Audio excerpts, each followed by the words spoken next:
আসসালামু আলাইকুম ওয়া রাহমাতুল্লাহি ওয়া বারাকাতুহু। ইন্নাল হামদালিল্লাহ নাহমাদুহু ওয়া নাস্তাঈনুহু ওয়া নাস্তাগফিরুহু ওয়া নাউযু বিল্লাহি মিন শুরুরি আনফুসিনা ওয়া মিন সাইয়্যাতি আমালিনা। মান ইয়াহদিহিল্লাহু ফালা মুদিল্লা লাহু ওয়া মান ইউদ্লিল ফালা হাদিয়া লাহু ওয়া আশহাদু আল লা ইলাহা ইল্লাল্লাহু ওয়াহদাহু লা শারীকা লাহু ওয়া আশহাদু আন্না মুহাম্মাদান আবদুহু ওয়া রাসূলুহু সাল্লাল্লাহু তাআলা আলাইহি ওয়া আলা আলিহি ওয়া সাহবিহি ওয়া সাল্লামা তাসলিমান কাসীরা। আম্মা বা'দ, ফাইন্না খায়রাল হাদিসি কিতাবুল্লাহ ওয়া খায়রাল হাদী হাদী মুহাম্মাদিন সাল্লাল্লাহু আলাইহি ওয়া সাল্লাম ওয়া শাররাল উমুরি মুহদাসাতুহা ওয়া কুল্লু মুহদাসাতিন বিদআহ ওয়া কুল্লু বিদআতিন দালালাহ ওয়া কুল্লু দালালাতিন ফিন্নার। আউযু বিল্লাহি মিনাশ শাইতানির রাজীম। ইয়া আইয়ুহাল্লাযীনা আমানু কু আনফুসাকুম ওয়া আহলিকুম নারা। মোহতারাম ওলামায়ে কিরাম, সম্মানিত শ্রোতামণ্ডলী, আল্লাহ পাক রব্বুল আলামিনের হামদ ও সানা, প্রশংসা নবী করিম সাল্লাল্লাহু আলাইহি সাল্লামের সুন্নতি খুতবায়ে আরবিতে পেশ করেছি। তার সাথে সাথে রাসূলুল্লাহ সাল্লাল্লাহু আলাইহি সাল্লামের উপর সালাত ও সালামও পেশ করেছি। আর তারপরে অল্প সময়ে আপনাদের সামনে কিছু কথা বলার চেষ্টা করব। আল্লাহ পাক রব্বুল আলামিনের শুকরিয়ার পরে শুকরিয়া আদায় করি ওলামায়ে কেরামদের, আমাদের দায়ী ভাইদের, জাযাহুমুল্লাহ খায়ের, যারা এখানে হাজির হয়েছেন বিভিন্ন এলাকা থেকে। এইভাবে কোনো অনুষ্ঠানে শ্রোতার সংখ্যা কম, কিন্তু আমাদের দায়ী ভাইয়েরা, শেখ ওলামাগণ হাজির হয়েছেন। এটা অনেক সময় কমই হয়ে থাকে, কখনো কখনো দেখা যায় শ্রোতা তো অনেক, কিন্তু আলেমদের সংখ্যা কম। তো এই দিক থেকে আজকের মাহফিলের একটি বিশেষ বৈশিষ্ট্য রয়েছে যে এখানে ওলামায়ে কেরামদের সংখ্যা আলহামদুলিল্লাহ যথেষ্ট রয়েছে। এখানে এদিক সেদিক ডানে বামে কথা বলে পার পাওয়া যাবে না, ঠিক না? তবে আলহামদুলিল্লাহ আমরা ওই ডানে বামে কথা বলে টাইম পাস করার লোকও না। আর এর সাথে সাথে আরেকটি কথা বলি দিই যে আপনারা সুর শুনতে অভ্যস্ত, যে ইসলামের কথা বললে একটু সুর টান দিতে হবে। এই সুরও আমি জানি না, সুর করতেও জানি না। যদি রাজনৈতিক বক্তব্য হয় তো কোনো সুরটুর নাই, প্রফেসর লেকচারার লেকচার হয় যদি কলেজ ইউনিভার্সিটিতে কোনো সুরটুর নাই, ওগুলো দুনিয়ার বক্তব্যে কোনো সুর লাগে না। কিন্তু যেখানে কোরআন হাদিসের কথা বলা শুরু হবে তখনই একটা টান দেওয়া শুরু হবে। তো এটাও শিখতে পারিনি, যার ফলে যারা বিনা সুরে শোনায় অভ্যস্ত তারা আমার কথা থেকে উপকৃত হবে। আর যারা সুর শুনতে অভ্যস্ত তারা একটু কষ্ট করে বরদাস্ত করুন, সবর করুন। ওয়াতাওয়াসাউ বিল হাক্কি ওয়াতাওয়াসাউ বিস সাবরে, এই সূরা আসরকে নিয়েই আমার আজকে আলোচনা হবে। আল্লাহ পাক রব্বুল আলামিনের শুকরিয়া এবং ওলামায়ে কেরামদের শুকরিয়ার পরে আপনাদের শুকরিয়া আদায় করি, জাযাকুমুল্লাহু খাইর, যে আপনারা কষ্ট করে অনেক দূর দূরান্ত থেকে হাজির হয়েছেন। ছোট শহর, জালাজেল শহর, কিন্তু এখানে বিভিন্ন এলাকা থেকে, এলাকায় তো প্রচুর ছোট ছোট শহর ছড়িয়ে রয়েছে, ছোট বড় সব রকম। আলহামদুলিল্লাহ এত দূর দূরান্ত থেকে হাজির হয়েছেন, এটা শুকরিয়া পাওয়ার যোগ্য। মান সুনা ইলাইহি মারুফুন ফাকাল লিফাইলিহি জাযাকাল্লাহু খাইরান ফাকাদ আবলাগা ফিস সানা। নবী করিম সাল্লাল্লাহু আলাইহি ওয়াসাল্লাম বলছেন, কেউ যদি ভালো কাজ করে, একটু উপকার করে, আপনারা দিনের কথা শুনতে এসেছেন, আমাদের উপকার করেছেন, ঠিক কিনা? ঠিক কিনা বলছেন না? যে আপনারা দিনের কথা শোনার জন্য এসেছেন, তো ওলামায়ে কেরামদের একটু উপকার করেছেন, আমাদের উপকার করেছেন, এটা ঠিক কিনা কথা? ভুল? হ্যাঁ, তাহলে আপনাদের প্রয়োজন আছে ইনশাআল্লাহ। কারণ আপনাদের প্রয়োজনটা আগে, নিজের প্রয়োজন, আমার প্রয়োজন যেমন আমার আগে, আপনাদের আগে, তেমনি আপনাদের প্রয়োজনটা আপনার কাছে সর্বপ্রথম থাকতে হবে। তো এই কথা যদি বুঝতে পারেন যে আপনারা আপনাদের গরজে এসেছেন, তাহলে কষ্ট হলেও, শরীর ঘামলেও, আর পেটে খিদা লাগলেও কষ্ট লাগবে না, কারণ নিজের গরজে এসেছেন। এই কথাটি বুঝতে বলছি শুধু। তো আপনাদের শুকরিয়া আদায় করে নবী সাল্লাল্লাহু আলাইহি ওয়াসাল্লাম বলছেন যে কেউ যদি ভালো কাজ কিছু করে তাহলে জাযাকাল্লাহু খায়রা, ওকে বলে দাও। আরবরা বলতে জানে, আমাদের শ্লোকের বলতে জানে না। ধন্যবাদ বাংলায় শিখেছে, কোনো দোয়াও না, কিছুই না। তো জাযাকাল্লাহু খায়র, আপনাকে আল্লাহ ভালো বদলা দিক। ফাকাদ আবলাগা ফিস সানা, তাহলে সে তার প্রশংসায় যথেষ্ট করলো, যথেষ্ট তার শুকরিয়া আদায় করলো, প্রশংসা করলো। তো আল্লাহ আপনাদের জাযায়ে খের দান করুক, উত্তম প্রতিদান দান করুক। আর তারপরে ইসলামিক সেন্টার জালাজেলের কর্মকর্তা মোদির থেকে শুরু করে তারপরে এর পিছনে যারা রয়েছেন সার্বিক দিক থেকে সহযোগিতায়, আর বিশেষ করে আমাদের ভাই, ছোট ভাই শেখ আজমাল, আমার ছাত্র কিছুদিনের, জামেয়া বুখারী কিশনগঞ্জের, তো ওনার শুকরিয়া আদায় করি, জাযাকাল্লাহ খায়ের। অনেক মেহনত পরিশ্রম করে আবার একসাথে উর্দু বাংলার গ্যাদারিং করার চেষ্টা করেছেন, যার ফলে কিছু গোলযোগ থাকা স্বাভাবিক। তালাবুল কুল ফৌতুল কুল, খুব বেশি সবকিছুই যখন একসাথে আপনি সঞ্চয় করতে চাইবেন তো সবকিছু ছুটতে পারে, এরকম একটা আশঙ্কা আছে। তো ইনশাল্লাহ আমাদের সবকিছু ছুটবে না, ফৌতুল বাজ হবে, কিছু হয়তো ত্রুটি থাকবে। তো এই ত্রুটিগুলি আমাদেরকে বরণ করে নিতে হবে, মেনে নিতে হবে। আল্লাহ পাক যেন আমাদের সকলকে ধৈর্য ধারণের তৌফিক দান করেন এবং যতটুকু আমাদের জন্য ভালাই করা হচ্ছে তার শুকরিয়া আদায় করার তৌফিক দান করেন। আমি আমার আলোচনায় আসার আগে গত সপ্তাহে জিজ্ঞেস করলাম, 2-4 দিন আগে, যে এতদিন চলে গেল, সময় কাছে আসছে, তুমি কিছু বললেও না, কি বলতে হবে না বলতে হবে, আগে থেকে আমার বিষয়বস্তু জানা থাকলে ভালো কথা। তো আমাদের শেখ আজমাল বলল যে এখানে কোনো খাস বিষয়বস্তু না, তবে এই 2-4-5টা বিষয়বস্তুকে নিয়ে আমভাবে বলার চেষ্টা করতে হবে, কারণ আমাদের এটা বাৎসরিক প্রোগ্রাম। তো ভালো কথা, আম কথা মানে তো সুবিধে, যা কিছু বলবো তাই চলবে, তাই না? কারণ আমাদের রোগের শেষ নাই, সুতরাং যে কোনো রকমের ওষুধই কাজে লাগবে। আমাদের যখন অনেকগুলি রোগ ব্যাধি, তখন যে কোনো ওষুধই শরীরে গেলে কাজে লাগবে, ঠিক কিনা? জি, যদি একটা রোগ হইতো আর অন্য ওষুধ দিতাম তাহলে অসুবিধা ছিল, কিন্তু আমাদের রোগের অভাব নেই। আকীদাতেও রোগ, আমাদের ইবাদত বন্দেগীর তরিকাতে রোগ, ইবাদত বন্দেগী বুঝাতেও রোগ, পালনেও রোগ, পুরা করাই রোগ, আর আখলাক আমলে রোগ, আর রুজি রোজগারে মুআমালাতেও রোগ। রোগের শেষ নেই, যার ফলে যাই বলবো তাই চলবে। বরং শুরু করতে হয় আমাদের দিন ইসলাম শিখা যে ফরজ, তাতেই রোগ আছে, দিন ইসলাম শিখার প্রয়োজন মনে করি না। তো আমি চিন্তা করলাম যে এখানে একজন মুসলিমের দায়িত্ব কি। আমরা সকলে আলহামদুলিল্লাহ মুসলিম, বলুন আলহামদুলিল্লাহ।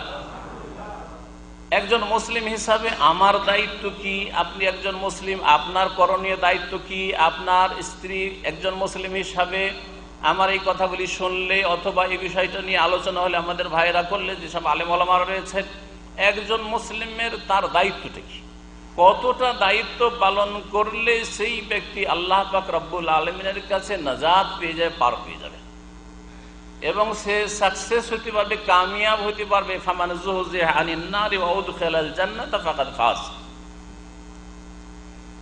যেই ব্যক্তিকে জাহান্নাম থেকে বাঁচিয়ে দেওয়া হলো, দূরে রাখা হলো, ওয়া উদখিলাল জান্নাতা, এবং জান্নাতে তাকে নিয়ে যাওয়া হলো, জান্নাতে প্রবেশ করতে পারলো সেই ব্যক্তি, ফাকাদ ফাজ, সে সাকসেস। আপনি আপনার এই পার্থিব জীবনে আর আপনার কর্মজীবনে, এই দুনিয়া যে আপনার কর্মক্ষেত্রে, এখানে কতটা দায়িত্ব পালন করলে আপনি আল্লাহ রাব্বুল আলামিনের কাছে গিয়ে কামিয়াব হতে পারবেন, সেখানে গিয়ে ব্যর্থ হবেন না। এই ক্ষেত্রে আমি কয়েকটি কথা বলবো, সময় অল্প, পয়েন্টে বলবো শুধু, যাতে করে আসল পয়েন্টে যদি আপনার মনে থাকে, বাকি বিস্তারিত নাও মনে থাকে যে কথাগুলি বলা হবে, তো এই পয়েন্টগুলি যদি ঠিকভাবে আদায় করার চেষ্টা করেন তো আল্লাহ পাক রব্বুল আলামিন আপনাকে আমাকে কামিয়াব করবেন। আল্লাহ পাক রব্বুল আলামিন যেন আমাদের তৌফিক দান করেন। আমি যখন আলোচনা করব আর নবীর নাম আসবে, তখন সবাই সাল্লাল্লাহু আলাইহি ওয়াসাল্লাম বলবেন, এই বখিলি করবেন না। কারণ সহি আকীদার দাবিদার আমরা, আর তারপরে সহি আকীদার প্রচার করি। সহি আকীদা আলহামদুলিল্লাহ বুঝেছেন, আমি বুঝতে পারলাম আসমা সিফাতের শেখ আব্দুল হামিদ সাহেব হাফেজাহুল্লাহ আলোচনাতে, যে আপনারা আলহামদুলিল্লাহ সহি আকীদা বুঝছেন। কারণ যেই প্রশ্নগুলি করা হয়েছে, আমাদের দেশের বড় বড় এক শ্রেণীর আলেম সমাজকে যদি জিজ্ঞেস করেন, জাহেলকে নয়, জাহেল মানে অনেকে গাল মনে করেন না, জাহেল গাল নাই, ভুল কথা। ইন্নাকুম কওমুন তাজহালুন, যে ভুল করে তাকে তাজহালুন বলা হয়েছে। ইচ্ছা করে ভুল করুক, অনিচ্ছা করে ভুল করুক, ইন্নাকুম কওমুন তাজহালুন বলেছেন। মুসা আলাইহিস সালাম, মুসা গাল দিতেন নাকি? আউযু বিল্লাহি আন আকুনা মিনাল জাহিলিন, তো নিজেকে গাল দিতেন নাকি? তো কথা হচ্ছে যে যারা আমাদের দেশে মাদ্রাসায় লেখাপড়া করে বড় বড় ইফতা আর দাওরা আর কত রকমের ডিগ্রি নিয়েছে, তাদের ভুল হচ্ছে আল্লাহর নাম গুণাবলীর ক্ষেত্রে। সেই ক্ষেত্রে যখন আপনারা সহি জবাব দিতে পেরেছেন, তাহলে আমরা বিশ্বাস রাখি যে বাকি তৌহিদের রুবুবিয়াতে, তৌহিদুল উলুহিয়াতে আপনাদের আকীদা ঠিক আছে। এই তিনটি তৌহিদে যদি আকীদা ঠিক থাকে, তো বাকিগুলিতে চেষ্টা করবেন, তাহলে আপনার রাস্তা ঠিক আছে, আপনার গাড়ি ঠিক রাস্তার উপর চলছে, নিচে নেমে যায়নি। আলেম সমাজকে জিজ্ঞেস করেন আল্লাহ কোথায়, যেগুলি উনি বলেছেন আপনাদেরকে দিয়ে পরীক্ষা করেছেন। কেউ বলবে কুলুল মুমিন আরশুর রহমান, এই মুমিনের কলবে কলবে, এখানে নাকি আল্লাহর আরশ। এই জন্য আল্লাহর আরশ সম্পর্কে বলতে আল্লাহর আরশে এবং আকাশের ওপরে এই কথা বলতে হবে। আজকাল আর এক গুমরাহি ওরা বের করেছে আল্লাহ আরশ আছে, কথা মানি, কিন্তু আরশ তো আসমানের ওপরে না আছে, এখানে আরশ। যার ফলে আল্লাহ আকাশের ওপরে, সৃষ্টির ঊর্ধ্বে এবং আরশ আল্লাহ রাব্বুল আলামিন। তো সহি আকীদা যখন বুঝছেন, তো সহি আকীদার দাবিদার যখন, তাহলে আপনাকে আপনার দায়িত্ব ঠিকভাবে পালন করে যেতে হবে। আল্লাহ পাক রব্বুল আলামিন যেন তৌফিক দান করেন। এই যে সঠিক জবাবগুলি দিতে পারলেন, এর পিছনে একটি কারণ যে আপনারা যারাই জবাব দিতে পেরেছেন তারা ইসলামিক সেন্টার জালিয়াতগুলির সাথে, তাওঈয়াতুল জালিয়াত, এগুলির সাথে জড়িত। এখানে আসেন, এখানকার উলামা কিরামদের থেকে সহি আকীদা, তৌহিদ, সুন্নাত শিখেন, কোরআন এবং হাদিসের দলিল ভিত্তিক কিছু শিখার চেষ্টা করেন। না হলে কখনোই জবাব পেতেন না আপনি। দেশ থেকে হয় কলবে আছে আল্লাহ, আর না হলে সর্বত্র বিরাজমান আছে, সব জায়গায় আল্লাহ, সবকিছুতে আল্লাহ আছে। যেগুলি ইসলামের একেবারে উল্টো দিকে আকীদা, একদিকে ইসলাম আর একদিকে এইসব আকীদা। আর এগুলি হচ্ছে আমাদের দেশের এক শ্রেণীর আলেম সমাজদের আকীদা। আল্লাহ পাক রব্বুল তাদেরকে যেন হিদায়াত দান করেন, এবং তারা হিদায়াত না হলে অন্তত সাধারণ মানুষকে যে তারা গোমরাহ করছে, সাধারণ মানুষের আল্লাহ পাক তাদের অনিষ্ট থেকে হেফাজত করেন। বলছিলাম যে একজন মুসলিমের দায়িত্ব কি। প্রথম আল্লাহ পাক রব্বুল আলামিন কোরআনে কারীমে কোন আয়াতটি নাযিল করেছেন বলুন তো আপনারা? কোন আয়াত? সূরাতুল আলাক। প্রথম শব্দটি কি আছে? ইকরা। ইকরা মানে কি বলতে পারেন? হাত উঠান, পড়ো। তাহলে ইসলামের প্রথম শিক্ষা হচ্ছে কি করতে হবে? ইকরা করতে হবে। আর যেই 5টি আয়াত ওখানে আছে, প্রথম পর্বে নাযিল হয়েছে, তাতে ইকরা কয়েকবার আছে। ইকরা বিসমি রাব্বিকাল্লাযী খালাক, খালাকাল ইনসানা মিন আলাক। ইকরা আরেকবার, ওয়া রাব্বুকাল আকরাম হলো, 2বার হলো। তারপরে ইলম কথাটি আছে, ইকরা ওয়া রাব্বুকাল আকরাম আল্লাযী আল্লামা, ইলম আছে। বিল কালাম, কলমের কথা আছে। আল্লামাল ইনসান, আবার আল্লামা, ইলমের কথা আছে। মা লাম ইয়ালাম, এতবার ইলমের কথা। আইন লাম মিম, ইলম মানে জ্ঞান অর্জন, বা জ্ঞান। আর সেই কিরাআত মানে পাঠ করা, কিরাতের মাধ্যমে, পড়ার মাধ্যমে অথবা শোনার মাধ্যমে জ্ঞান অর্জন হয়। কলমের ব্যবহারের মাধ্যমে জ্ঞান অর্জন হয়। যারা এখান থেকে শুধু শুধু শুনে চলে যাচ্ছেন, যে যতটা রাখতে পারেন মেমোরিতে, যার যেমন মেমোরি আছে ততটা নিয়ে যাবেন। আর যার মেমোরিতে কিছু রাখতে পারেন না, এদিক থেকে ঢুকলো, এদিক থেকে বেরিয়ে গেল, কি শুনালেন, শুনতে ভালোই লাগলো। কি শুনলেন তা তো মনে নেই, কিন্তু শুনতে ভালোই লাগলো, ঠিক না? আর যারা সুর শোনেন তারা তো এরকমই করেন। যারা সুরের ওয়াজ শোনেন তারা খুব মধুর ওয়াজ শুনলাম, এইরকম ওয়াজ আর জীবনে শুনিনি। কি শুনলেন, বিষয়বস্তু কি ছিল তা তো জানি না, তবে ছিল একটা ওয়াজ, ছিল যাকে বলে একটা ওয়াজ ছিল, ঠিক না? তো এই ওয়াজগুলো হচ্ছে আওয়াজ, সুন্দর আওয়াজ শুনে আসে। তো কথা হচ্ছে যে শোনার মাধ্যমে বা পড়ার মাধ্যমে বা কলমের ব্যবহারের মাধ্যমে, এখানে কিছু ভাইরা কলম ব্যবহার করছেন, পয়েন্টে যদি নোট করে নাই, মেমোরি থেকে বেরিয়েও যায়, 10 বছর পরেও যদি ওই কপিটা বের করে, খাতাটা বের করে, নোটটা বের করে, দেখবে যে অমুক তারিখে, তারিখ দেওয়া থাকলে এই কথাগুলি শুনেছিলাম। থাকবে না? থাকবে না? আবার মেমোরিতে সবগুলি কিন্তু চলে আসবে, আসবে না? আসবে না? জি হ্যাঁ। তো আল্লাহ রাব্বুল আলামিন এই কথাগুলিতে এমনি এমনি বলেনি নবী করিম সাল্লাল্লাহু আলাইহি সাল্লামকে প্রথম আয়াতগুলিতে কোরআনে কারিমে, যেটা হচ্ছে আসমানি সিলেবাস।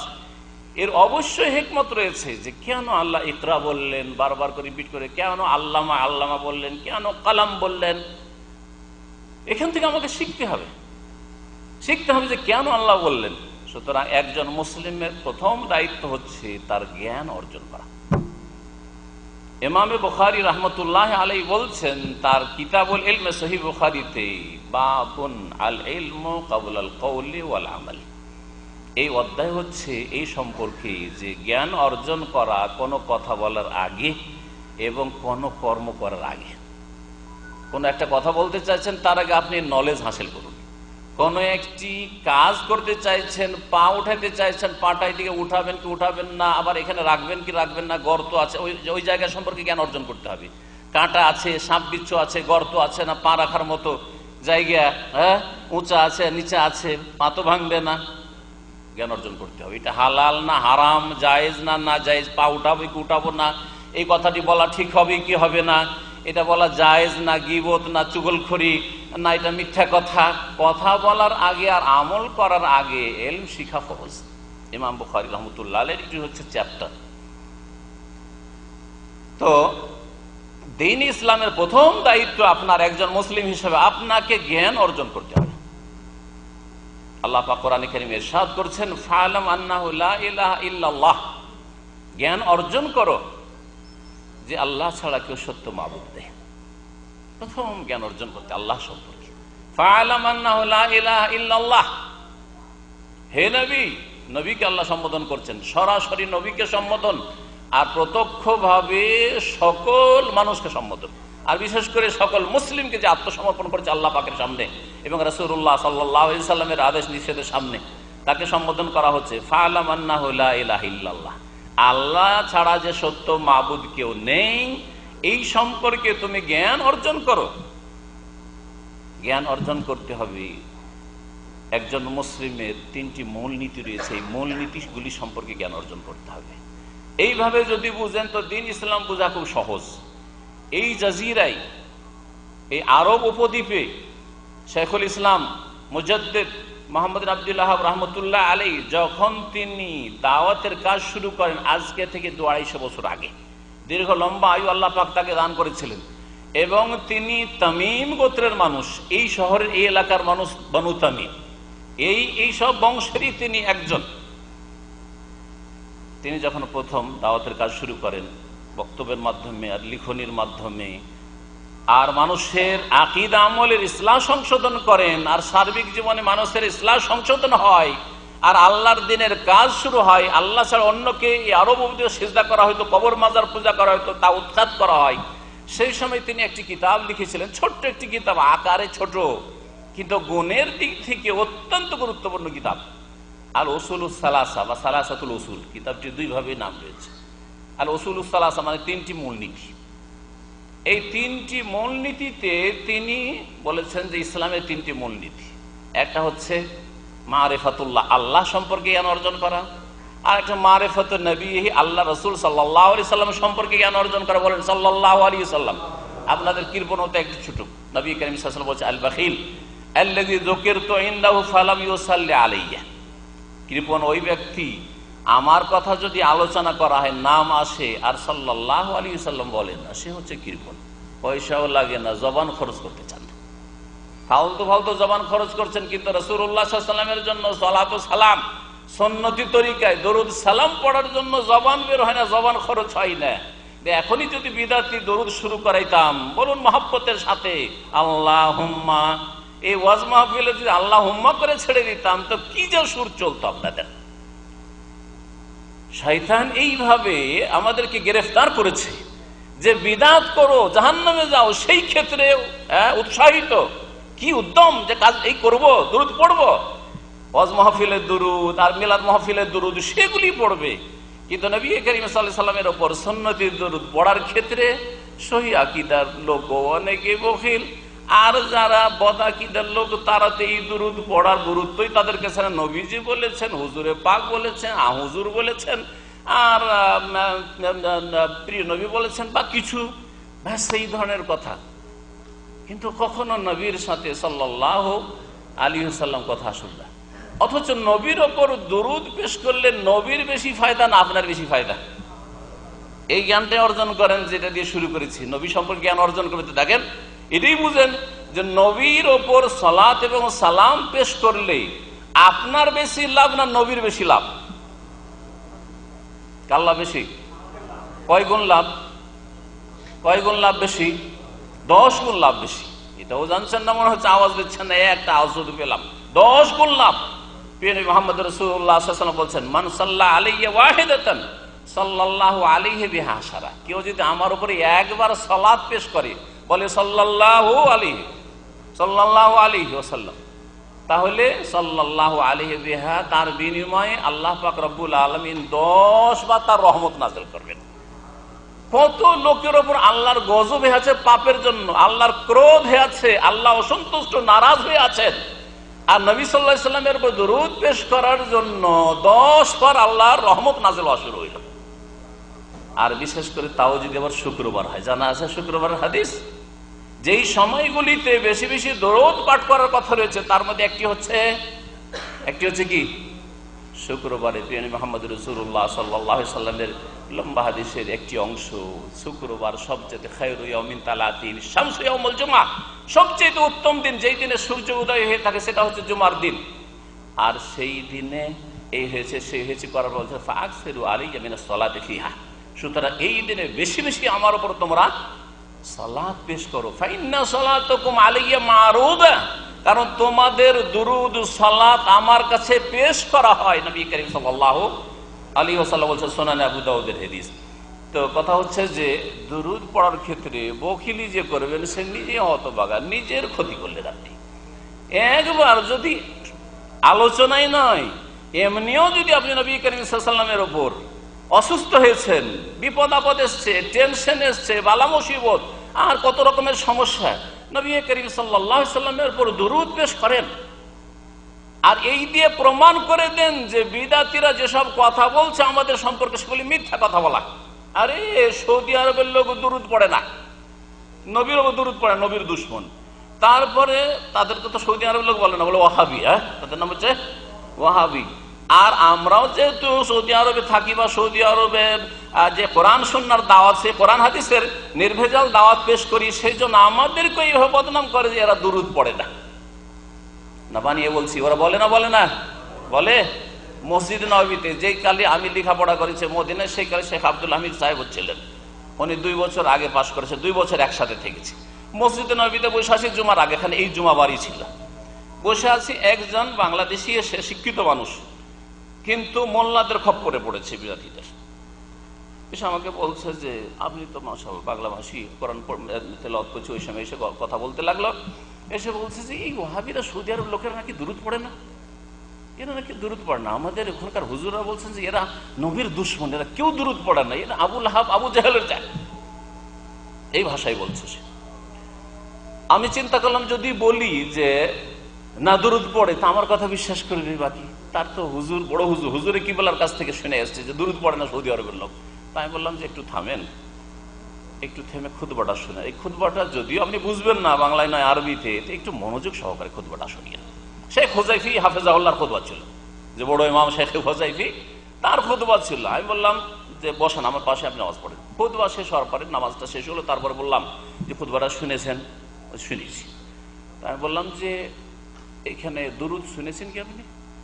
সাল্লাল্লাহু আলাইহি সাল্লাম বা আল্লাহুম্মা সাল্লি ওয়া সাল্লিম আলা আবদিকা ওয়া রাসূলিকা ওয়া নাবিয়িকা মুহাম্মাদ ইত্যাদি ইত্যাদি শুনেছেন না শোনেন নাই?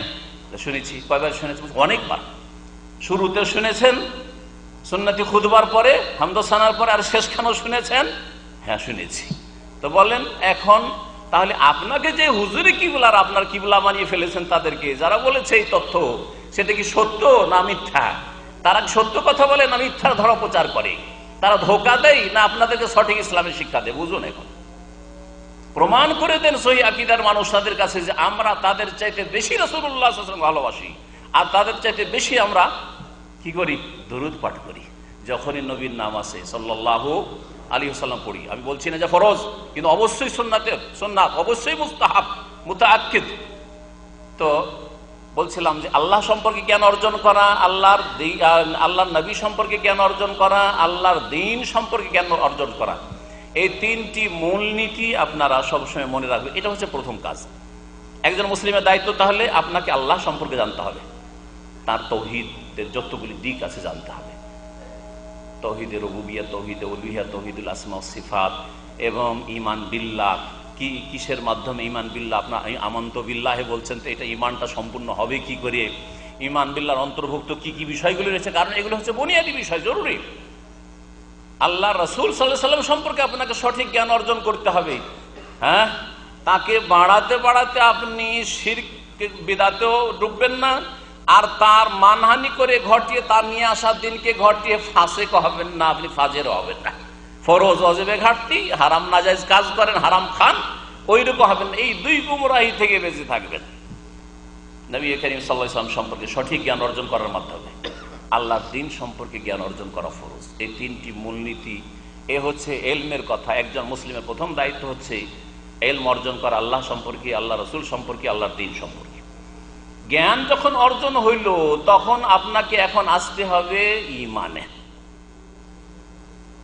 ঈমানে আসতে হবে, বিশ্বাস করতে হবে। সূরা আসরে তখন আল্লাহ রাব্বুল আলামিন কি বলেছেন? ওয়াল আসরি ইন্নাল ইনসানা লাফি খুসর। সময়কালের শপথ করে বলছি যে মানুষ সকলেই ক্ষতিগ্রস্ত, মানুষ সকলেই ক্ষতিগ্রস্ত, ইল্লাল্লাযিনা আমানু। তবে এই চারটি বৈশিষ্ট্য যদি থাকে তাহলে তারা ক্ষতিগ্রস্ত না, বাকি সবগুলি ক্ষতিগ্রস্ত। ইল্লাল্লাযিনা আমানু, যারা ঈমান ঠিক করেছে। আমানু মানে আজকাল আমাদের দেশের মুসলমানরা কি বুঝে? ঈমান মানে তো মুসলিম, তো বাস ঈমান আছে। কিন্তু ঈমান সম্পর্কে একটি হাদিস বলে শেষ করছি। এখন ঈমান সম্পর্কে বললে তো অনেক কথাই বলতে হয়, বেশি তার বলা যাবে না। শুধু আপনার মগজে কথা ঢুকিয়ে দেওয়ার জন্য যে ঈমান শুধু জাতিতে মুসলমান হওয়ার নাম নয়, ঈমান শুধু আমি বিশ্বাস করি। কি বিশ্বাস করেন তাই জানেন না, কি বিশ্বাস করে এই জিনিসগুলো বিশ্বাস করি। যদি আপনাকে সহি আকীদার একটা বিশ্বাস কথা বলা হয়, না এটা জীবনে শুনিনি, আমি এটা বিশ্বাস করিনি, মানি না। এটা নবী মাটির পয়দা, এটা মানি না। নবী যে ইন্তেকাল করেছে, মারা গেছেন, এটা মানি না। কি বিশ্বাস করে? কি বিশ্বাস করে? ইল্লাল্লাযিনা আমানু, যারা বিশ্বাসী। ঈমান সম্পর্কে শুনে নবী করিম সাল্লাল্লাহু আলাইহি ওয়াসাল্লামের সহিহ বুখারী সহিহ মুসলিমের হাদিস, আল ঈমানু বিদউন ওয়া সাবউনা শুবা। আর কোন কোন রিওয়ায়াতে আছে বিদউন ওয়া সিত্তুন। ঈমানের কতটি শাখা রয়েছে বলেন এই হাদিসটা? আমি আরবিতে বললাম, বলেন আপনারা বাংলাতে। ঈমানের কতটি শাখা রয়েছে? হ্যাঁ, ঈমানের খুঁটি বলছে না, স্তম্ভ বলছে না, শুবা বলেছি। এখন ঈমানের স্তম্ভ 6টি। ঈমানের খুঁটি, আরকানুল ঈমান হচ্ছে, ঈমানের স্তম্ভ যদি বলতাম, পিলার বলতাম, খুঁটি বলতাম, তো কি বলতেন? 6টি। কিন্তু ঈমানের শাখা বিদউন ওয়া সাবউনা শুবা কতটি? 70-এর অধিক। হ্যাঁ, 70-এর অধিক। সেটা 73, 74, 75, 76 থেকে নিয়ে 79 পর্যন্ত ধরে 70-এর অধিক কি রয়েছে? ঈমানের শাখা প্রশাখা রয়েছে। নবী করিম সাল্লাল্লাহু আলাইহি ওয়াসাল্লাম বলছেন, ফাআলাহা ফাআফযালুহা, বুখারীর শব্দ, ফাআফযালুহা লা ইলাহা ইল্লাল্লাহ বা কাউলু লা ইলাহা ইল্লাল্লাহ। সবচেয়ে শ্রেষ্ঠ ঈমানের শাখা হচ্ছে লা ইলাহা ইল্লাল্লাহ বিশ্বাস করা এবং তার স্বীকৃতি দান করা। সবগুলি তাতে, যখন ঈমান বলা হবে, ইসলামও তাতে দাখিল হবে।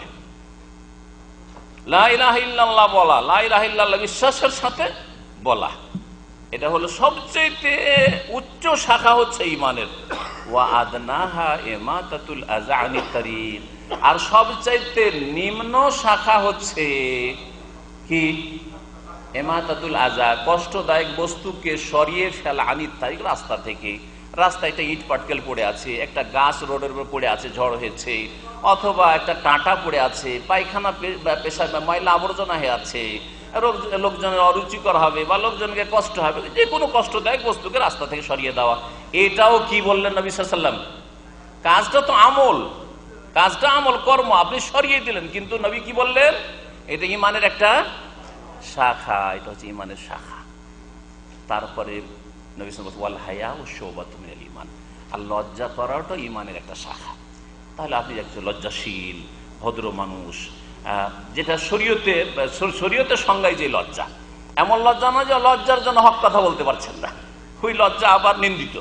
কিন্তু যেই লজ্জা আপনাকে পাপের কাজ থেকে বাঁচিয়ে রাখে, অভদ্রতা থেকে বাঁচিয়ে রাখে, ছোট লোকি থেকে বাঁচিয়ে রাখে, আর ভদ্রতা শিখায়, যেই লজ্জা আপনাকে ভালো কাজে উৎসাহিত করে, এটা হচ্ছে প্রশংসিত লজ্জা। আল হায়াউ শুবাতুম মিনাল ঈমান। লজ্জার কারণে আপনি দাঁড়িয়ে দাঁড়িয়ে টিভিতে একটা সিরিয়াল চলছে না, দেখতে পাচ্ছেন না। লজ্জার কারণে আল্লাহকে লজ্জা করেন বলে নির্জনে হইলেও দেখতে পাচ্ছেন না, আল্লাহকে লজ্জা করে। আর মানুষকে লজ্জা করেন, রাস্তাঘাটে আপনি দাঁড়িয়ে দাঁড়িয়ে চলছেন আর খাচ্ছেন, হাঁটছেন আর হাসছেন, আর কারো ঘাড়ে হাত দিয়ে হা হু করছেন। লজ্জার ব্যাপার কি? লোকে কি বলবে? অভদ্রতা ইত্যাদি, এইরকম বহু উদাহরণ হইতে পারে। তো বলছিলাম যে দেখেন, ইমানকে বোঝানো এটা দিয়ে যথেষ্ট। ইমানের 70-এর বেশি যখন শাখা আছে, সবগুলি পুরা করতে হবে, না জাতিতে মুসলমান হইলে ইমানে কামেল হয়ে যাবে? বলেন তো দেখি, সবগুলি পুরা করতে হবে না হবে না? জি হ্যাঁ। তাহলে জ্ঞান অর্জন করার পরে আপনার ইমানকে ঠিক করুন। ইমানের যে শাখা প্রশাখাগুলি আছে সেগুলি জানুন, শিখুন আল্লাহর দিন, আর জানার পরে সেগুলিকে কাজে নিয়ে আসুন, পালন করুন। বিশ্বাস করার হলে বিশ্বাস করুন। যখন আপনি ইমান ঠিক করেছেন, বলছেন আল্লাহ বলছেন ইন্নাল ইনসানা লাফি খুসর ইল্লাল্লাযিনা আমানু ওয়া আমিলুস সলিহাত। শুধু ইমানের দাবি করবেন আর ভালো কাজ নেই আপনার করছে আপনার জিন্দেগিতে, তাহলে আপনি কখনো কামিয়াব না, ক্ষতিগ্রস্ত। সুতরাং আপনাকে ভালো কাজগুলি করতে হবে। আল্লাহকে বলছেন সলিহাত, একটা নেকির কাজ না। শুধু নামাজ পড়েন, বাকি ব্যবহার খারাপ, স্ত্রীর সাথে ব্যবহার খারাপ, আত্মীয়দের সাথে ব্যবহার খারাপ, কারো উপর জুলম অত্যাচার করেন, কারো সাথে আপনার চলতে জানেন না, আপনি এমন আচরণ করেন যাতে মানুষকে কষ্ট হইতে পারে, অথবা আপনি হয়তো ওই দিক ঠিক আছে কিন্তু আপনার রুজিটা আপনার হালাল নাই, আপনার পেট পূজা হইলে হইলো, যেইভাবে আসুক পয়সা আসলেই হইলো। সুতরাং নামাজ ঠিক আছে কিন্তু বেইমানি করতে আর হাত বাড়ি, টাকা কারো কাছ থেকে নিয়ে ধার পেয়ে গেলে আর দেওয়ার কথা নেই ইত্যাদি। তাহলে আপনি সলেহাত করছেন না, দুই একটা নেক কাজ করছেন কিন্তু সলেহাত নেই আপনার মধ্যে। ও আমিলুস সলেহাত, ভালো কাজগুলি করতে হবে, ভালো কাজগুলি করতে হবে। আর তারপরে ভালো কাজ করতে গিয়ে কি করতে হবে? আর দুটো কথা আল্লাহ বলেছেন, ওয়াতাওয়াসাউ বিল হাক্কি ওয়াতাওয়াসাউ বিস সাবরি। আমি শেষখানে বলবো, আমার আলোচনার যদি ভুলে যাই তো মনে করিয়ে দেবেন। আপনি যখন নিজের ব্যক্তি জীবনটা ঠিক করে ফেললেন, নিজেকে ঠিক করলেন, আপনি মনে করেন যে আপনি এই দিয়ে জান্নাত চলে যাবেন, এই দিয়ে আপনি সাকসেস হয়ে যাবেন। আপনি ঠিক মাশাআল্লাহ, আপনি 5 ওয়াক্ত নামাজ পড়েন, আপনি হালাল খান, হালাল উপার্জন করেন, আপনার ব্যবহার চরিত্র ভালো, কিন্তু আপনার উপর আর একজন মুসলিম হিসাবে কোনো দায়িত্ব আছে না নেই? আছে। যদি আপনার স্ত্রী থাকে তার ক্ষেত্রে আপনার কিছু দায়িত্ব আছে। আপনার যদি ছেলে মেয়ে থাকে তাদের ক্ষেত্রে কিছু দায়িত্ব আছে, আছে না নেই? ওগুলো পালন করলেন না, আপনি নিজে মুসল্লি। যেমন আমাদের দেশে আমরা ছোটকাল থেকে মানুষ হয়েছি, বড় বড় গৃহস্থ মানুষ, মহাজন মানুষ, ওই বুড়া যেহেতু 80-90 বছর বয়স হয়ে গেছে, হাউস টাউস করেছে, আর তারপরে দাড়ি টুপি মাশাআল্লাহ মসজিদে পড়ে থাকে, নামাজ টামাজ পড়ে ইত্যাদি, কিন্তু তার একটা ছেলেও নামাজ পড়ে না, একটা বউ নামাজ পড়ে না, আর পর্দাও করে না, আর হারাম ব্যবসা বাণিজ্য করে ছেলেরা এনে দিচ্ছে, আর এই বুড়ো খাচ্ছে আর ওই হারাম খেয়ে দিয়ে ইবাদতবন্দি করছে। পার পেয়ে যাবে? ক্ষতি থেকে বেঁচে যাবে না? ইন্নাল ইনসানা লাফি খুসর, এই হাজী সাহেব, এই মহাজন সাহেব, এই মুসল্লি সাহেব ক্ষতিগ্রস্ত, অবশ্যই ক্ষতিগ্রস্ত। আল্লাহ রাব্বুল আলামিন এজন্য সূরা তাহরিমের আয়াত নম্বর 6 ইরশাদ করেছেন, ইয়া আইয়ুহাল্লাযীনা আমানু কু আনফুসাকুম ওয়া আহলিকুম নার। হে মুমিন সকল, তোমরা নিজেদেরকে রক্ষা করো। ওয়া আহলিকুম, নিজেদেরকে রক্ষা করাই শুধু যথেষ্ট না, নিজেদের রক্ষা করার সাথে সাথে আপনার সাথে যে সংশ্লিষ্ট ব্যক্তিরা রয়েছে, যাদের ক্ষেত্রে আপনার দায়িত্ব রয়েছে, তাদেরকেও ঠিক করে দেবেন। কথা ভালো করে মনে রাখবেন, যাদের দায়িত্ব আপনার উপর রয়েছে। এই কথা বোঝানোর জন্য একটা উদাহরণ দিই। আপনার স্ত্রী, আপনার ছেলে মেয়ে, তারা যদি কোনো অপরাধ করে, তাহলে আপনি তাতে শরিক হবেন না হবেন না? হ্যাঁ, শরিক হবেন না হবেন না? যদি আপনার দায়িত্ব পালনে গাফিলতি থাকে, তাহলে দায়িত্ব ঠিকভাবে পালন করার পরেও যথাসাধ্য চেষ্টা করলেন, তারপরে যদি আপনার চোখের আড়ালে কিছু করে, তারপরে বোঝা উঠাইতে হবে নাকি? তারপর বোঝা উঠাইতে হবে? বলেন। কিছুদিন আগে শুনছিলাম একজন বক্তব্য আছে, আমাদের দেশের বক্তারা যেসব কথা বলে, সে একটা মহিলার জন্য 5 জন জাহান্নামে যাবে। শুনেছেন এগুলো হাদিস? এগুলো হাদিসের কোনো হদিস নেই। একটা মহিলার জন্য 5 জন জাহান্নামে যাবে। ওর বাপ যাবে জাহান্নামে, তারপরে স্বামী যাবে জাহান্নামে, আর হ্যাঁ বলেন, ছেলে জাহান্নামে যাবে, আরে বড় ভাই, মজার কথা, বড় ভাই। আমি বললাম সব বোঝা আমাদের, আমরা ছেলে বাপের বড়, তো আমার উপরই শুধু না, আমি বড় হইলাম তো দোষ করে দিলাম, বড় ভাই কি শুধু জাহান্নামে যেতে হবে আর মেজো আর সেজোকে যেতে হবে নাকি? আশ্চর্য কথা, এই হাদিস কি রসুলের হইতে পারে? আশ্চর্য কথা। তো কথা হচ্ছে যে এগুলো হাদিস নাই। যদি আপনার দায়িত্ব ঠিকভাবে পালন করেন তাহলে কখনো জাহান্নামে যেতে হবে না। আর দায়িত্ব যদি পালন না করেন অথচ আপনার দায়িত্বের অন্তর্ভুক্ত এদের নেতৃত্ব আপনার ওপরে ন্যস্ত রয়েছে, তাহলে অবশ্যই জাহান্নামে যেতে হবে, আল্লাহ যদি মাফ না করেন। তাহলে আল্লাহ রহমত যদি না হয়, আল্লাহ যদি আযাব দিতে চান, আযাবের হকদার আপনি। তো বলছিলাম আল্লাহ পাক রব্বুল আলামিন, একটা উদাহরণ দিলাম যে আপনার ছেলে মেয়ে স্ত্রী, কিন্তু আপনার ভাইয়ের স্ত্রী অথবা আপনার গ্রামের প্রতিবেশী, ওর স্ত্রী বেহায়া বেপরদা চলাফেরা করছে, নামাজ পড়ে না। আপনার স্ত্রী নামাজ পড়ে না আর আপনার প্রতিবেশীর স্ত্রী নামাজ পড়ে না। আপনার স্ত্রীকে যেভাবে শাসন করবেন আপনি পর্দার জন্য, নামাজের জন্য, ওইভাবে আপনার প্রতিবেশীর স্ত্রীকে শাসন করবেন নাকি?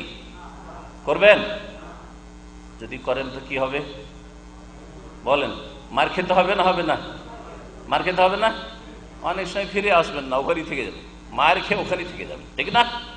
তো কথা হচ্ছে, যেহেতু আপনার ওপর অপরের স্ত্রী দায়িত্ব নেই, অপরের ছেলে মেয়েদের দায়িত্ব নেই, আর আপনি শাসকও নন, আপনি একজন সাধারণ মানুষ, আপনার হাতে এই ক্ষমতাও আল্লাহ পাক দেননি, সুতরাং আপনার উপরে এই দায়িত্ব নেই যে গোটা গ্রামকে বাধ্য করে ঠিক করে বল প্রয়োগ করে। হ্যাঁ, তবে তার 3টা স্তর রয়েছে, সেই ক্ষেত্রে পরে বলবো।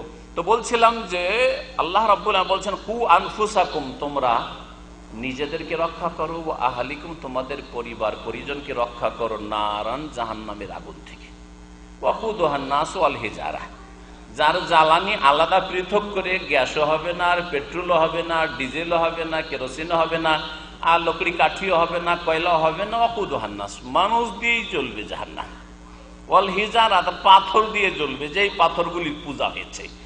হ্যাঁ, ওই রকমই ওই সব সচেতন ব্যক্তি যারা তাদের পূজার ওপর, উপাসনার ওপর, হ্যাঁ, তাদের সেজদার উপর সন্তুষ্ট থেকেছে, হ্যাঁ, পীরে কিবলা আর তার পাঁচাটায় পায়ে চুমা দেওয়া, তার সেজদা করে সন্তুষ্টি প্রকাশ করে দুনিয়া থেকে গেছে, সেও জাহান্নামের ইন্ধন হবে।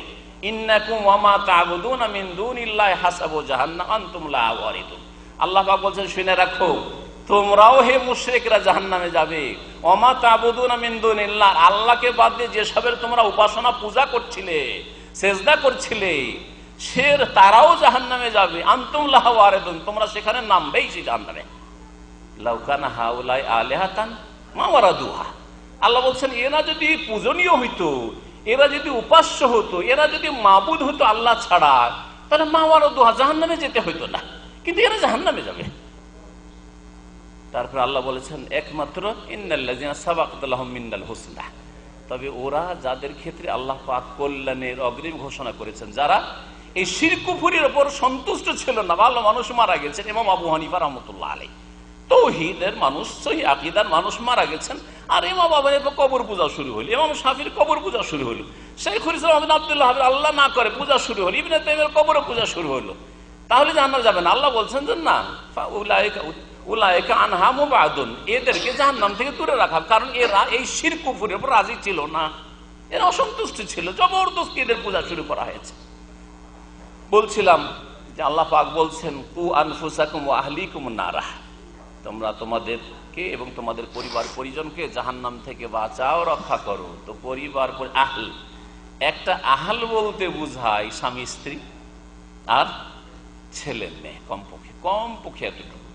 তারপরে যদি আপনার নাবালক ভাইরা থেকে আপনার অধীনে, যারা আপনার হোটেলে খাচ্ছে, আপনার টাকা পয়সা নিয়ে লেখাপড়া করে, তাদের দেখাশোনা আপনি করছেন, তাদের ভরণ পোষণের দায়িত্ব আপনার উপর রয়েছে ইত্যাদি, বোনেরা রয়েছে তালাকপ্রাপ্ত অথবা বিধবা, আপনার কাছে এসে থাকে, খাওয়া দাওয়া করে, আপনার দায়িত্ব রয়েছে, স্বামীর ঘরে নেই, তাহলে আপনার অবশ্যই দায়িত্ব রয়েছে আপনার আহলের অন্তর্ভুক্ত, তাদেরকেও জাহান্নাম থেকে রক্ষা করা একজন মুসলিমের দায়িত্ব। তাহলে আপনার এই দায়িত্ব মনে রাখবেন যে আপনাকে নিজেকে ঠিক করার পরে আপনার স্ত্রী, আপনার ছেলে মেয়ে, আপনার ভাই বোন, এই যে আপনার ঘরের লোকেরা রয়েছে, সদস্য রয়েছে, এদের থেকে শুরু করতে হবে। নবী করিম সাল্লাল্লাহু আলাইহি ওয়াসাল্লাম তাই করেছেন। নবী করিম সাল্লাল্লাহু আলাইহি ওয়াসাল্লামের ইসলামের দাওয়াত শুরু হয়েছে প্রথম ইসলাম কবুল করেছেন কে? কে? খাদিজা রাদিয়াল্লাহু তাআলা আনহা। তারপরে তার বাড়িতে নাবালক ছেলে থাকেন আলী রাদিয়াল্লাহু তাআলা ইসলাম কবুল করেছেন। তার সবচেয়ে ঘনিষ্ঠ মানুষ আবু বকর সিদ্দিক রাদিয়াল্লাহু তাআলা সর্বপ্রথম ইসলাম কবুল করেছেন, ঠিক না? তো এইভাবে নিজের ঘর থেকে শুরু করতে হয়, পর থেকে শুরু করলে হবে না। নিজের ঘর থাকলো, এমনকি যুবতী স্ত্রীও থাকলো, আর নাবালক ছেলে মেয়েরাও থাকলো, আর তাদেরকে ছেড়ে দিয়ে এক দেশ থেকে আর এক দেশ একবারে পাড়ি জমিয়ে দিলেন। কিসের কাজে গেছেন ভাই? হ্যাঁ, সময় দিতে গেছিলাম। এটা ইসলাম শিখায়নি। আপনার দায়িত্ব ঘরে, আপনার এখান থেকে শুরু করতে হবে, এখান থেকে শুরু করতে হবে। কু আনফুসাকুম ওয়া আহলিকুম নারা। যখন আপনার পরিবার ঠিক করলেন, আল্লাহ পাক যেন আমাদের সকলকে তৌফিক দান করেন। আল্লাহ পাকের একটি আয়াত আর বলি, নবী করিম সাল্লাল্লাহু আলাইহি সাল্লামকে মক্কার প্রথম দিকে যে আয়াতগুলি নাজিল হয়েছিল দাওয়াতের ক্ষেত্রে নির্দেশ দিয়ে, তার একটি আয়াত হচ্ছে ওয়া আনজির আশিরাতাকাল আকরাবিন। হে নবী, তুমি তোমার নিকট আত্মীয়দেরকে সতর্ক সাবধান করা। তাহলে নিকট আত্মীয় এখন আপনার বাড়ির আপনার স্ত্রী, ছেলে, মেয়ে, ভাই বোন, আপনার ঘরে যারা আছে হয়েছে আপনার বংশধর, এখন আপনার গোত্র থেকে শুরু করেন, আপনার বংশ থেকে শুরু করেন, আপনার পাড়া থেকে শুরু করেন, আপনার মহল্লা থেকে শুরু করেন। সৌদি আরবে যেই মহল্লায় আছেন সেটাই আপনার মহল্লা। এখন 2 বছর আপনি যাবেন না, তার মানে কি আপনি শুধু ওই দেশের কথা, গ্রামের কথা চিন্তা করবেন, আর যেখানে আপনার বাংলা ভাষাভাষীরা আছে আপনি আপনার ভাষা দিয়ে সহি আকীদা প্রচার করতে পারবেন, সহি ইবাদত বন্দেগীর শিক্ষা দিতে পারবেন, হালাল হারামের শিক্ষা দিতে পারবেন, করবেন না? অবশ্যই। যিনি মাজমে আছেন মাজমাই, যিনি আছেন জালাজেলে জালাজেলে, যে যেখানে আছে সেখানে ওয়ানজের আশিরাতাকাল আকরাবিন, বিশেষ করে আত্মীয় স্বজন যাদের সাথে রক্তের আত্মীয়তা রয়েছে, তারা আপনার ওপর বেশি হক রাখে, তাদের কাছে আল্লাহ পাক দাওয়াত পৌঁছাতে বলেছেন। সুতরাং এখন যখন নিজের ঘর হলো, ঘরের পরে আপনার গ্রাম, আপনার মহল্লা, আপনার পাড়া, আপনার বংশধর, আত্মীয় স্বজন থেকে শুরু করবেন। এটা হচ্ছে আপনার দায়িত্ব। এই ক্ষেত্রে সূরা আসরে আল্লাহ বলছেন ওয়াতাওয়াসাউ বিল হক, ওয়াতাওয়াসাউ বিল হক, সত্য কথা, হক কথার একে অপরকে উপদেশ দেবে। এই তাওয়াসি বিল হক যেটা সূরা আসরে বলা হয়েছে, এটাকে কোরআনের কয়েকটি ভাষায়, ভাষা শুধু আলাদা, কাজ একটি। আর এক ভাষায় বলা হয়েছে আদ-দাওয়া ইলাল্লাহ, আল্লাহর দিকে ডাকা, আল্লাহর দিকে আহ্বান করা, বা দিনের দাওয়াত, দিন ইসলামের দিকে আহ্বান করা, আল্লাহর দিকে ডাকা, দিন ইসলামের দিকে আহ্বান করা। অথবা আর একটি ভাষা দিয়ে বলা হয়েছে আল আমরে বিল মারুফ ওয়ান নাহি আনিল মুনকার কুনতুম খায়রা উম্মাতিন উখরিজাত লিন-নাসি তা'মুরুনা বিল মারুফ ওয়া তানহাউনা আনিল মুনকার। তোমরা সবচেয়ে শ্রেষ্ঠ জাতি। কেন শ্রেষ্ঠ জাতি? বনি ইসরাইলদের আল্লাহ বলেছে তোমরাকে শ্রেষ্ঠতা দিয়েছি, তাদের কাছ থেকে নেতৃত্ব কেড়ে নিয়ে নবী মুহাম্মদ রাসূলুল্লাহ সাল্লাল্লাহু আলাইহি ওয়াসাল্লামকে আর তার উম্মতকে আল্লাহ শ্রেষ্ঠ ঘোষণা করলেন। আর নেতৃত্ব দান করলেন কিসের জন্য? রূপ চেহারা দেখে, না সংখ্যাধিক্য দেখে, না কোন গুণের ভিত্তিতে? আল্লাহ বলছেন তা'মুরুনা বিল মারুফ ওয়া তানহাউনা আনিল মুনকার ওয়া তু'মিনুনা বিল্লাহ, ভালো কাজের নির্দেশ দেবে, ওয়া তানহাউনা আনিল মুনকার, অন্যায় কাজে বাধা দেবে, ওয়া তু'মিনুনা বিল্লাহ, এবং আল্লাহর প্রতি বিশ্বাস, ঈমানের ঘোষণা করবে। ঈমান আছে শুধু নয়, ঈমানের ঘোষণাও করতে হবে। ঈমানের ঘোষণা শব্দটি আয়াতে নেই, কিন্তু আমি আরেকটি আয়াতের দিকে ইঙ্গিত করলাম এর মাধ্যমে, ভালো করে শুনেন। আল্লাহ পাক বলছেন ওমান আহসানু কাওলান মিম্মান দাআ ইলাল্লাহি ওয়া আমিলা সালিহান ওয়া ক্বালা ইন্নানি মিনাল মুসলিমিন। আর ওর চাইতে ভালো মানুষ আর কি হইতে পারে? কথার দিক থেকে ওর চাইতে ভালো কথার কে বলনেওয়ালা হইতে পারে? মিম্মান দাআ ইলাল্লাহ, যে ব্যক্তি আল্লাহর দিকে ডাকে। এখানে ভালো উপদেশ দেওয়ার কথা, অন্যায় কাজে বাধা দেওয়ার কথা বলা হইলো। আর এক জায়গায় কি বললাম? ওয়াতাওয়াসাউ বিল হক, সত্য কথা একে অপরকে পৌঁছাও, উপদেশ দাও। আর এখানে বলা হইলো আল্লাহর দিকে ডাকে, যে তার চাইতে ভালো কথা দুনিয়ার কেউ বলে না। সুতরাং এর চাইতে ভালো কাজ আর কেউ করেনি। আম্বিয়া রসুলগণের আসল কাজই ছিল ভালো কথা বলা, ভালো কথা নির্দেশ দেওয়া, আর অন্যায় কাজে বাধা দেওয়া। ওদের চাইতে ভালো লোক আরো কেউ হইতে পারে না। ওয়া আমিলা সালিহান, নিজেরাও ভালো কাজ করে। আল্লাহ বলছেন যে শুধু অন্যদেরকে নয়, নিজেরাও ভালো কাজ করে। ওয়া ক্বালা ইন্নানি মিনাল মুসলিমিন, আর ঘোষণা করে বলে যে আমি মুসলিম। ওয়া ক্বালা ইন্নানি মিনাল মুসলিমিন, আপনার জবান দ্বারা বলবেন, আপনার হাল অবস্থা দ্বারা বলবেন। ভাষা 2 রকম আছে, আপনার অবস্থার ভাষা আর আপনার এই জবানের ভাষা, 2 ভাষা দিয়ে বলবেন। জবানের ভাষা দিয়ে প্রকাশ করে আলহামদুলিল্লাহ মুসলিম আমি, এটা হচ্ছে জবান দিয়ে। জবান দিয়ে কেমন আছেন ভাই? আলহামদুলিল্লাহ ভালো আছি। কখন যাবেন দেশে ভাই? ইনশাআল্লাহ আগামী মাসে। প্রত্যেকটা বাক্যে বোঝা যাচ্ছে আপনি মুসলিম, তাই না? ইনশাআল্লাহ, আলহামদুলিল্লাহ, দেখা হয়েছে, সালাম আলাইকুম, ওয়ালাইকুম আসসালাম, কি খবর ভাই, কেমন আছে? আলহামদুলিল্লাহ, আল্লাহ যে হালতে রাখে ভালো আছে, বুঝতে দিচ্ছেন। কিন্তু আরেকজন না, কেমন আছেন, যেমন থাকে আছি, চলে যাচ্ছে, চলে যাচ্ছে। শুনছেন না আজকাল অমুসলিমদের ভাষাগুলি, এগুলো মুসলিমরা বলছে। বুঝতে দেবে না, 1 ঘন্টা কথা বলেন, বুঝতে টের পাবেন না যে সে মুসলিম না মুসলিম, বুঝতে দিচ্ছে না। কারণ পরিবেশ তার অনুকূলে না, দেখছে যেখানে মেজরিটি সব বেদিন, অথবা মেজরিটি এখানে সব অমুসলিম, সুতরাং এখানে আমি বুঝতে দেব না। সে ওয়াকালা ইন্নানি মিনাল মুসলিম বলছে না, তার অবস্থা দাঁড়িয়ে দিয়ে আপনি প্রমাণ করে দিবেন যে আমি মুসলিম। ওয়াকালা ইন্নানি মিনাল মুসলিমিন।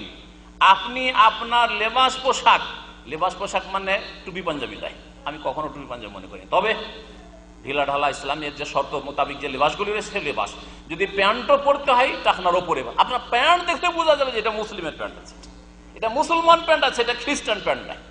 আর টাকনার নিচে প্যান্ট দেখলে বোঝা যাবে এটা খ্রিস্টান বা হিন্দুদের প্যান্ট আছে। এই পার্থক্য যাতে করে বোঝা যায়। আপনার জামা কাপড়, লেবাস পোশাক, চলা ফিরা, হ্যাঁ, উঠা বসা, সবকিছুতেই যেন বোঝা যায় ওয়াকালা ইন্নানি মিনাল মুসলিমিন। আপনি কখনো হীনমন্যতায় ভুগবেন না, এহসাসে কামতারি, আমি দুর্বল, আমি তুচ্ছ, মুসলিম পরিচয় দেওয়া লজ্জাকর বিষয়। মুসলিম মানে আমি দুর্বল। যদি ইহুদি খ্রিস্টানের ঘরে জন্ম হইতো, মন বলছে, ভাষায় বলছেন না হয়তো, না কখনো মুসলিম হইতে পারবেন, নামাজ রোজা করে কখনো মুসলিম হইতে পারবেন না। ওয়াকালা ইন্নানি মিনাল মুসলিমিন, আপনার অবস্থা দিয়েও বলতে হবে, আপনার কথার দ্বারা বলতে হবে আমি মুসলিম। বলছিলাম যে দাওয়াতের কাজ করতে হবে, যেটাকে কয়েকটি ভাষা দিয়ে আল্লাহ পাক কোরআনে কারীমে ব্যক্ত করেছেন। আর একটি ভাষা রয়েছে যেটা হচ্ছে জিহাদ ফি সাবিল। জিহাদ মানে শুধু অস্ত্র ধারণা, ইসলামের জন্য, আল্লাহর দ্বীনের জন্য প্রচেষ্টা চালানো, মেহনত করা, পরিশ্রম করা, এটা হচ্ছে জিহাদ ফি সাবিলিল্লাহ। এর 3টি স্তর রয়েছে, সেটা আলাদা কথা। ওই রকমই আমর বিল মারুফের 3টি স্তর রয়েছে, ওই রকমই তাওয়াসিবিল হক যেটা বলছে সেটারও 3টি স্তর রয়েছে, ওই রকম মানুষকে দাওয়াত দেওয়ারও 3টি স্তর রয়েছে। একই কথা, এই ভাষাগুলি আলাদা আলাদা হইলেও কাজ একটি। নবী মুহাম্মদ রাসূলুল্লাহ সাল্লাল্লাহু আলাইহি সাল্লাম সহিহ মুসলিমের হাদিসে বলছেন, আপনি যে অন্যায়কে নির্মূল করবেন, পাপকে কমাবেন, আর নেকিকে বাড়াবেন, সৎ লোকের সংখ্যা বাড়াবেন আর অসৎ লোকের সংখ্যা কমাবেন, এটা প্রত্যেক মুসলিমের দায়িত্ব। আমার শুধু দায়িত্ব নয়, এটা শেখ আব্দুল হামিদ সাহেবের দায়িত্ব নয়, যে দায়ী পেশা গ্রহণ করেছে বা দাওয়াত সেন্টারে থাকে তার শুধু দায়িত্ব নাই, প্রত্যেক মুসলিমের দায়িত্ব। কুনতুম খায়রা উম্মাহ, তোমরা হচ্ছে শ্রেষ্ঠ উম্মাত, উখরিজাত লিন-নাস, তোমাদেরকে মানুষের কল্যাণের জন্য আনা হয়েছে, কল্যাণের জন্য নিয়ে আসা হয়েছে তোমাদেরকে পৃথিবীতে। তা'মুরুনা বিল মারুফ ওয়া তানহাউনা, কল্যাণের জন্য এখানে বলা হয়েছে, উখরিজাত লিন-নাস, মানুষের ভালাইয়ের জন্য এসেছেন আপনি। শুধু মানুষের ভালাই করবেন, এটা সকলের দায়িত্ব। আপনি এটাকে মনে করবেন না যে এটা আমার দায়িত্ব না, এটা আমার পেশা না। আপনি একজন মুসলিম হিসাবে যতটা জানেন ততটা অন্যকে দেওয়ার চেষ্টা করবেন। বলছিলাম নবী করিম সাল্লাল্লাহু আলাইহি ওয়াসাল্লামের সহিহ মুসলিমের হাদিস, অনেকে এই হাদিসটাকে সামনে রাখে না, যার ফলে নিজের ক্ষেত্র ছেড়ে অন্য ক্ষেত্রে গিয়ে নেতৃত্ব দিতে যায়, যার ফলে গোলযোগ সৃষ্টি হয় মুসলিম সমাজে। ভালো করে আমার হাদিসটি শুনেন এবং কথাটি শুনেন। নবী সাল্লাল্লাহু আলাইহি ওয়াসাল্লামের এই হাদিসটি বলছেন, মান রাআ মিনকুম মুনকারান ফালিয়ুগাইয়িরহু বিয়াদিহি, তোমাদের মধ্যে যেই ব্যক্তি কোনো অন্যায় কাজ দেখবে, অন্যায় কাজ কোনটা বলেন তো দেখি, বলেন কোনগুলো অন্যায় কাজ, একজন বলেন। হ্যাঁ জি, শরীয়ত বিরোধী যে কোনো কাজ, সেটা শুধু নেগেটিভ, মানে যেগুলো আল্লাহ হারাম করেছেন, নাজায়েজ করেছেন, সেগুলি হচ্ছে অন্যায় কাজ, ঠিক না? হ্যাঁ, আর যেগুলো ভালো কাজ, ফরজ, ওয়াজিব, সুন্নাত, মুস্তাহাব, ফরজ কাজ কিন্তু হচ্ছে না, জি, এটা অন্যায় না? ওটাও মুনকার। আজান হয়ে গেছে, নামাজ শুরু হয়ে গেছে, জামাত চলছে, নামাজ পড়ছেন না, মাগরিব হয়ে যাচ্ছে, নামাজ পড়তে উঠছেন না, না শুয়ে আছেন, ফজরের পরে সূর্য উঠে গেল আর নামাজ পড়ছেন না, হ্যাঁ বলেন এটা মুনকার না মুনকার নয়? হ্যাঁ বলেন না কেন? এগুলো অপরাধ না? আপনাদের কাছে মদ খেলে অপরাধ, চুরি করলে অপরাধ, বেঈমানি করলে অপরাধ, সমাজ বিরোধী কাজ করলে অপরাধ, খুন করলে অপরাধ, কিন্তু নামাজ ছাড়লে অপরাধ হয় না, তাই না? অথচ নামাজ ছাড়ার অপরাধ যতগুলি অপরাধ বললাম তার চেয়ে বড় অপরাধ। শিরক করলে আপনাদের কাছে অপরাধ হয় না। আমাদের সমাজের অবস্থা এরকম, আলহামদুলিল্লাহ আপনারা বুঝছেন অনেকটা, আপনাদের বলতে বুঝাইতেছি যে আমার বাংলা ভাষী জাতিকে বুঝাইতে চাইছি। আমাদের কাছে কেউ যদি শিরিক করে, ওকে মেয়ে দিতে অসুবিধা নেই, বোন দিতে অসুবিধা নেই। শিরিক করলে তো কি হলো, পয়সা আছে করে। কবর মাজার পূজারি হইলে কি হবে, পয়সা আছে করে। বেদিন নাস্তিক হলে অসুবিধাটি কি, ওর কাছে পয়সা আছে। জি হ্যাঁ, অসুবিধা নেই, মেয়ে সুখে থাকবে। বেনামাজি অসুবিধা নেই, বেনামাজি আল্লাহ হিদায়ত করবে। ওই ক্ষেত্রে পয়সাওয়ালা সেই জন্য আল্লাহ হিদায়ত করবে। গরিবের ছেলে নামাজি হইলে ওই ক্ষেত্রে বলেন না কেন, আমার কথাটা ভালো করে মনে রাখেন। একটা যদি ধনীর ছেলেকে মেয়ে দিতে চান, বোন দিতে চান, সেই ক্ষেত্রে যদি বলা ছেলেটা তো ভালো করে নামাজ পড়ে না, আল্লাহ হেদায়েত করবে, দোয়া করছি আল্লাহর কাছে, আর আশা করছি, বলেছি ওকে নামাজ পড়বে, ওয়াদা করেছে। আল্লাহ হেদায়েত, যদিও নামাজ পড়ে না কিন্তু পড়বে বলেছে, এই আশা করে বিয়ে দিয়ে দিচ্ছেন, ঠিক না? আল্লাহ হেদায়েত করবে এই আশা রাখছেন। এই আশা কত বিশ্বাস এই আশার। কিন্তু একটা গরিব ছেলে যদি, নামাজি গরিব ছেলে যদি পয়গাম দিতে আসে, না ভাই বিয়ে দেওয়া যাবে না, মেয়েকে কি খাওয়াবে, আপনাকে যদি বলা হয় আল্লাহ ওকে ধনী করবে, আল্লাহ যেমন ওকে হেদায়েত করবে এই আশা নিয়ে আপনি বেনামাজিকে মেয়ে দিচ্ছেন, হ্যাঁ, মুশরিককে নাস্তিককে মেয়ে দিচ্ছেন আপনি, ঠিক তেমনি এখানে কোন আস্থা হারিয়ে যাচ্ছে। আল্লাহ রুজিতে বরকত দেবে, আমার মেয়েকে আল্লাহ সুখী করবে, জামাইকে আল্লাহ সুখী করবে, নামাজি ছেলে তখন বিয়ে দেবো, কেন করছেন না কাজটা? অথচ নবী করিম সাল্লাল্লাহু আলাইহি ওয়াসাল্লাম বলছেন, ইযা খাতাবা ইলাইকুম মান তারজাউনা দীনাহু খুলুকাহু ফাযাওয়িজু। তোমাদের কাছে কেউ যদি প্রস্তাব নিয়ে আসে, এমন যুবক যার দিন পছন্দনীয় আর আখলাক চরিত্র পছন্দনীয়, এই কথা বলা হয়, তার কাছে পয়সা আছে আর তার কাছে ভালো চাকরি আছে, ব্যবসা বাণিজ্য আছে, জমি জায়গার মালিক, তার বাপ খুব মহাজন, হ্যাঁ, ইত্যাদি, গৃহস্থ, এসব কিছু বলা হয়। মান তারজাউনা দীনাহু ওয়া খুলুকাহু ফাযাওয়িজু।